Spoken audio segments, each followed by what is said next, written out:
Pernah nggak sih Anda merasa, aduh ini pintu utama kok kayaknya ketutup rapat banget ya pas lagi ngejar sesuatu? Nah, hari ini kita mau coba bongkar strategi jalan tikus. Atau jalur alternatif lah ya, dari bukunya Alex Banayan, The Third Door. Kita fokus ke fase kedua yang dia sebut lari menyusuri gang. Ini momen setelah kita berani keluar dari antrian biasa kita. Jadi misi kita kali ini, menggali taktik-taktik unik, kadang nggak kepikiran, yang dipakai orang sukses pas mereka harus cari jalan lain. Sumbernya ya dari buku ini. Betul sekali. Fase ini tuh soal aksi nyata. Udah bukan niat lagi, tapi beneran gerak. Seringkali aksinya ya di luar dugaan. Karena jalur yang biasa, buntu. Nanti kita lihat contohnya dari bab kayak permainan Spielberg, terus ada berjongkok di kamar mandi, sampai waduk tersembunyi. Pokoknya soal cari celah deh. Orang di lingkaran dalam yang punya pengaruh, dan yang penting mau menjamin kita. Contoh paling jelas, ya kisah Spielberg sendiri waktu muda. Dia dapat akses ke studio Universal dari siapa namanya? Chuck Silvers. Dan Silvers ini nggak cuma ngasih pas lasok loh, tapi dia aktif telepon VP produksi, Sid Sheinberg, maksa nonton film pendek Spielberg. Nah itu kuncinya. Iya, kata kuncinya itu aktif menjamin. Ini penting banget. Jadi bukan sekedar, oh saya kenal si A. Bukan. Ini lebih ke aliansi strategis. Si orang dalam ini mempertaruhkan kredibilitasnya buat Anda. Risikonya ada, jelas. Ingat Alex yang diusir dekan pas coba dekati Spielberg. Tapi kalau berhasil, wah hasilnya bisa luar biasa. Nah, jadi bukan cuma koneksi pasif ya, tapi harus ada advokasi aktif gitu. Itu poin penting banget berarti. Ini bikin saya mikir, gimana ya caranya kita bisa bikin seseorang mau jadi advokat aktif kayak gitu buat kita?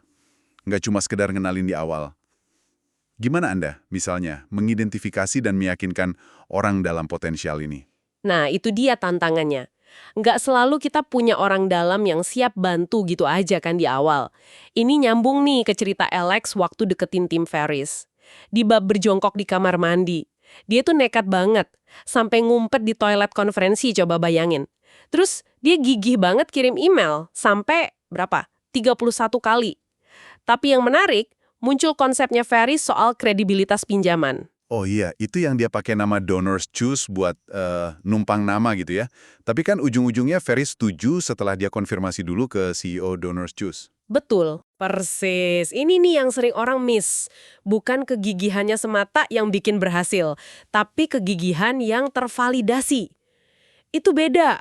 Alex mungkin bisa kirim 100 email, tapi kalau nggak ada validasi dari koneksi terpercaya, dalam hal ini CEO Donors Choose, yang jadi orang dalam buat Ferriss, ya belum tentu direspons. Jadi buat Anda, nih, pertanyaannya bukan cuma seberapa gigih saya harus coba, tapi siapa ya yang bisa memvalidasi kegigihan saya ini biar didengar. Wow, iya juga ya. Beda banget antara gigih aja sama gigih yang ada backingnya gitu kasarnya. Pembedaan penting.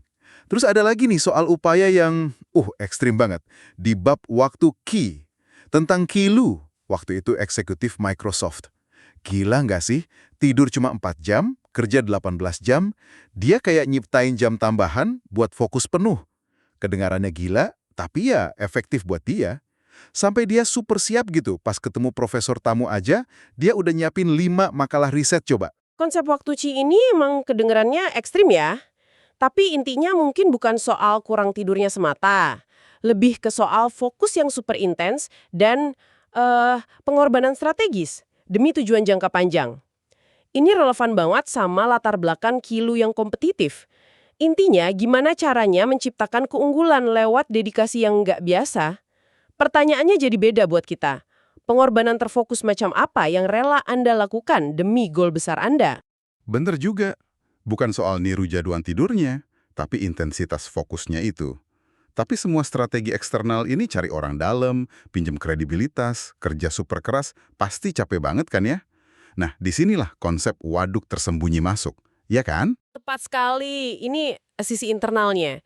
Kayak cerita petinju Sugar Ray Leonard itu. Pas dia hampir kalah, pelatihnya teriak, "Kamu menyia-nyiakannya, nak." Itu kayak tombol darurat yang ditekan. Tiba-tiba muncul cadangan energi terakhir. Nah, waduk tersembunyi itu soal ketahanan mental, resiliensi. Saat semua usaha di luar rasanya buntu, ditolak terus, kekuatan dari dalam inilah yang bikin Anda tetap jalan. Kayak lari maraton nih ini.